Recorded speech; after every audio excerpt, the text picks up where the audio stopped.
Assalamualaikum warahmatullahi wabarakatuh. Mari kita lanjutkan perkuliahan kita, sistem penunjang keputusan, di mana kita sudah sampai ke pekan ke-10 untuk mata kuliah kita, di mana sekarang kita akan membahas tentang merancang SPK, ya. Merancang sistem penunjang keputusan. Jadi, kata perancang ini adalah sebuah proses konversi pemahaman ya, dari user, kemudian developer, kemudian ke user lagi. Jadi, ada media komunikasi antara kedua pihak ya, antara user maupun developer, yang menjadi konsentrasi utama dalam perancangan sebuah sistem penunjang keputusan.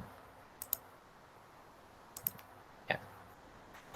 Jadi bagaimana kemudian keinginan si user ya, si pengguna itu bisa dipahami oleh si pembuat aplikasi ya, dan juga bagaimana apa yang dikerjakan oleh si developer itu nanti kemudian dipahami juga oleh user ya. Jadi supaya tidak ada rekayasa ataupun manipulasi dalam sebuah prosedur SPK yang dikembangkan atau yang didevelop oleh si developer. Nah, sehingga untuk notasi pengembangan SPK ini menjadi penting ya untuk dikemukakan ya. Nah, dalam bab ini pada kesempatan ini kita akan membahas ya adanya critical success factor, penerapan sistem penunjang keputusan, kemudian metode perancangan SPK, dan kemudian notasi umum yang biasa digunakan untuk pengembangan sistem ya. Dalam hal ini ya sistem penunjang keputusan. Baik. Yang pertama adalah critical success factor pada sistem penunjang keputusan. Jadi sistem penunjang keputusan ya, apalagi di perusahaan itu harus dipandang sebagai sistem informasi yang sifatnya strategis ya. Jadi bukan hanya aplikasi biasa ya, yang digunakan secara rutin ya dalam operasi bisnis atau aktivitas harian. Jadi SPK ini adalah sebuah aplikasi atau produk yang memang hendaknya direncanakan sudah jauh-jauh hari ya. Jadi semenjak sebuah aktivitas bisnis itu didirikan atau dimulai. Jadi bahkan bisa jadi ya SPK itu dibuat untuk digunakan sekali dalam seumur hidup ya. Artinya dalam keberlangsungan perusahaan. Digunakan untuk apa ya? Untuk menyelesaikan sebuah permasalahan. Jadi secara prakteknya ya sistem penunjang kebutuhan itu membutuhkan namanya kemapanan ya, atau yang sifatnya sudah siap ya, sudah fix ya, dari perangkat lunak, kemudian ada perangkat keras atau hardware, dan juga database. Nah, termasuk juga ya keandalan si personelnya yang mengoperasikannya ya, mengembangkan juga ya, selain mengoperasikan, jadi yang mengembangkan juga, dan juga si pengeksekusi keputusan. Nah, sistem penunjang keputusan juga harus jadi bagian yang dibicarakan ya, yang dimasukkan ke dalam perencanaan strategis, strategic plan ya, sebuah perusahaan. Dan sistem penunjang keputusan ini juga harus jadi bagian dari pembicaraannya information system atau information IT master plan ini. Ya. Nah, secara umum ya, jadi secara umum critical success factor ini dari pengembangan implementasi ini kurang lebih terdiri dari sistem impact-nya seperti apa, sistem use-nya seperti apa, dan user satisfaction-nya seperti apa. Ya, ini harus sejalan dengan tujuan, visi, misi perusahaan. Yang jelas, sistem penunjang keputusan itu ya harus memberi dampak positif ya dari penyelesaian permasalahan-permasalahan yang terjadi atau permasalahan yang spesifik. Jangan sampai kemudian aplikasi sistem pembuat keputusan itu menjadi beban biaya saja ya, tanpa memberikan dampak positif apapun. Ya. Kemudian SPK itu juga harus dikembangkan atau dibuat untuk dipergunakan atau di-use gitu. Jadi bukan hanya simbol keberhasilan perusahaan aja ya, tetapi memang ya jangan hanya oh itu kita punya, tapi ya digunakan. Kemudian SPK juga harus nyata kemudian dipergunakan untuk menunjang aktivitas strategis ya sebuah perusahaan. Dan faktor yang lainnya ya, apakah si pengguna puas atau ada user satisfaction ya dengan adanya SPK atau malah dia merasa terbebani. Jadi critical success faktornya dari DSS support system itu ya impact dari sistem itu atau dampaknya ya, dampaknya harus dampak yang positif ya. Kemudian bukan hanya sekedar mengeluarkan biaya ya, tetapi dampaknya tidak begitu maksimal. Kemudian yang kedua ada penggunaannya ya, harus secara nyata digunakan ya. Kemudian apakah si penggunanya merasa puas? Oke. Itu adalah critical success faktornya di sistem penunjang keputusan, impact of system, use, dan user satisfaction. Oke. Selanjutnya kita bicara tentang metode perancangan. Ini sama halnya dengan metode perancangan yang dilakukan secara umum pada sebuah sistem ya sebetulnya. Jadi ketika Anda membuat sebuah sistem penunjang keputusan, ya sama dengan ketika merancang sistem informasi secara umum. Ada bermacam-macam ya dalam perancangannya ya, misalkan kalau misalkan Anda menggunakan sistem development life cycle, ada prototyping, rapid prototyping, spiral mode, waterfall, lalu sekarang ada agile, di dalam agile misalkan ada scrum, kemudian ada extreme programming dan lain sebagainya. Nah, kemudian perancangan sistemnya juga Anda bisa buat yang perancangan sistem yang tradisional misalkan, kemudian struktural atau juga yang object oriented. Nah, ini ada juga salah satu diagram ya yang biasa digunakan untuk mengembangkan sistem penunjang keputusan. Itu namanya influence diagram. Influence diagram. Kalau Anda lihat di gambar ya, itu ada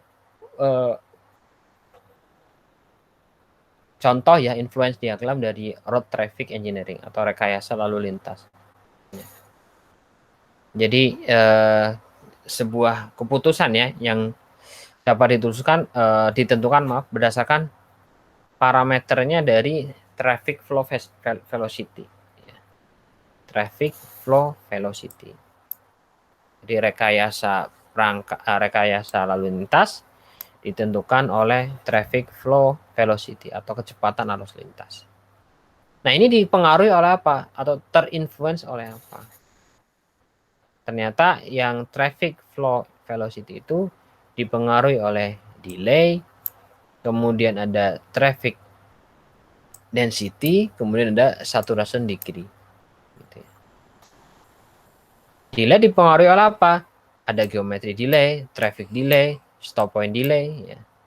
Kemudian traffic road capacity mempengaruhi derajat saturasi. Ya. Ini yang mempengaruhi traffic flow velocity. Ya.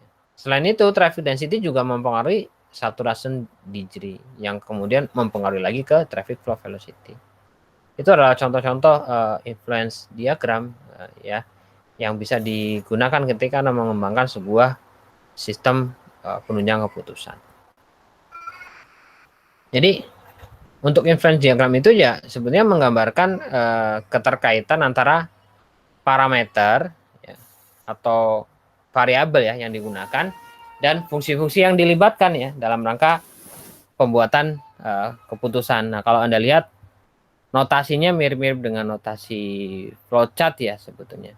Ada decision, kemudian decision objective, deterministic function, ada variabel atau parameter ya.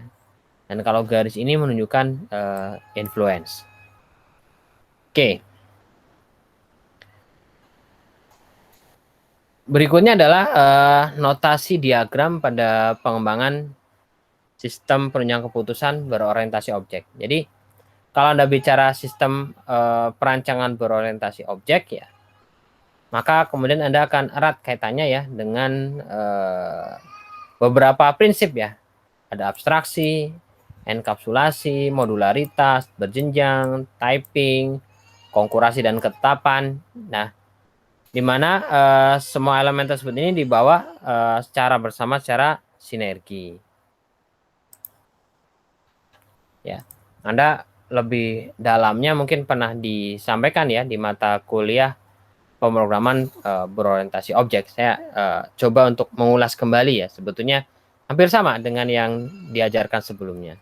Nah, ciri khas dari sistem pengembangan sistem dari sistem penunjang keputusan yang menggunakan objek adalah, jadi di segala keterlibatan entitas di dalamnya itu dipandang sebagai objek atau bisa juga kelas ya. Jadi objek atau kelas ini merupakan sekumpulan informasi yang terdiri dari nama unik ya atau class name ya. Kemudian atribut dan juga operasinya atau operation. Nah, kemudian setiap kelas itu memiliki nama yang unik. Ya. Bisa nama sederhana, bisa dia menggambarkan term unik ya dari sebuah objek atau kelas. Selain itu juga kelas memiliki yang namanya atribut ya. Nah, atribut ini merupakan jenis data atau informasi yang melekat pada kelas tersebut. Ya. Atribut ini dilengkapi dengan tipe data ya. Selanjutnya, kelas juga memiliki operasi ya, yang merupakan kumpulan dari aktivitas yang dilakukan oleh kelas tersebut. Nah, kalau digambarkan, itu digambarkan dalam kelas diagram. Nah, ini contoh kelas diagram. Anda bisa lihat di sini ada kelasnya driver, vehicle atau kendaraan ya. Kendaraan kemudian dibagi jadi kendaraan pribadi, kemudian juga ada kendaraan umum misalkan. Ya. Jadi vehicle ini diterjemahkan lagi jadi private vehicle, public vehicle. Ya. Nah, ini memiliki atribut, beberapa atribut. Driver misalnya, driver number, namanya siapa, driver AD itu apa ya? Mungkin E kali ya harusnya, umur ya. Vehicle, kendaraan itu kelas kendaraan itu di dalamnya ada atribut nomor polisi, warnanya, dan lain sebagainya. Ya. Kemudian di dalam atributnya ada operasinya. Operasinya apa? Untuk driver misalnya, dia ya driving, mengendarai. Kemudian kalau kendaraan operasinya apa saja? Driven, dikendarai, parked atau parkir. Ya. Kurang lebih itu notasi dari kelas diagram ya. Untuk pengembangan sistem penunjang keputusan berorientasi objek. Selanjutnya diagram yang digunakan adalah use case diagram ya. Jadi use case ini akan terlihat ya interaksi antara si aktor dengan sistem ya.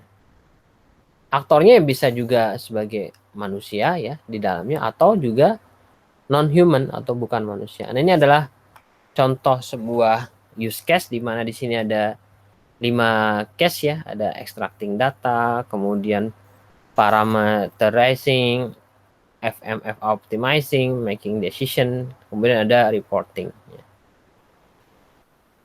Di sini ada aktornya ada 2, expert dan local government ya. Ini aktor yang memang manusia dan aktor yang bukan manusia ada ini traffic center MIS. Contohnya seperti itu. Ya, ini adalah contoh gambar use diagram. Kemudian yang berikutnya adalah ada namanya activity diagram. Jadi nanti use case ya, per use case, setiap use case itu digambarkan lebih detail lagi menggunakan activity diagram. Ini adalah contoh activity diagram ya. Bacanya misalnya dari start, kemudian mengecek strategi, kemudian ada pilihan mengeksekusi strategi yang pertama atau mengeksekusi strategi yang kedua, baru setelah itu selesai. Kemudian kalau ingin digambarkan lagi status sistem ya, di setiap aktivitas yang dilakukan, ada juga namanya state diagram ya. Ini contohnya state diagram ya. Anda akan terlihat ya aktivitasnya ngapain. Misalkan di sini cek strategi. Oh ya, dia strategi sudah tercek. Kemudian select strategi. Dia memilih strategi 1 atau memilih strategi 2. Tapi terlihat prosesnya seperti apa. Kemudian ya, yang terakhir ini ada namanya adalah sequence diagram ya. Jadi sequence diagram ini sebagai contoh ya, misalkan di sini ada bagaimana kemudian aktivitas pelaporan ya misalkan. Ini memerlukan keterlibatan berbagai objek ya. Dari mulai profit, aset, sell ya.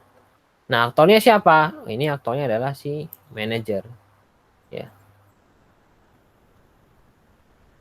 Nah, ada nomor di dalam sequence diagram ini adalah menunjukkan urutan aktivitasnya ya. Pertama dia mengkalkulasi profit. Setelah mengkalkulasi caranya gimana? Dia membaca aset, jumlah aset ya. Selain membaca aset juga dia membaca penjualan. Kemudian dibalikin lagi karena dia sudah mengkalkulasi keuntungan, dia akan dapat nilai penjualan, dia juga dapat nilai aset. Kemudian dia terakhir manajer mendapatkan laporan tentang keuntungan ya. Biasanya keuntungan itu adalah penjualan aset atau penjualan dikurangi aset ya. Saya kurang paham ya. Jadi jelas sekali di sini terlihat aktivitasnya jadi dari sequence diagram. Itu yang dapat disampaikan tentang notasi diagram. Jadi di summary ya, di notasi untuk pengembangan sistem penunjang keputusan ya, yang berorientasi objek itu ada mulai dari kelas diagram, kemudian use case diagram, kemudian ada apa lagi activity diagram, kemudian ada state diagram, dan yang terakhir adalah sequence diagram. Demikian yang dapat disampaikan pada kesempatan kali ini di mata kuliah sistem penunjang keputusan. Di pekan ke depan kita akan membahas tentang AHP ya, salah satu metode untuk sistem penunjang keputusan. Demikian, mohon maaf apabila dalam penyampaian ada kesalahan. Saya akhiri, billahi taufik wal hidayah. Assalamualaikum warahmatullahi wabarakatuh.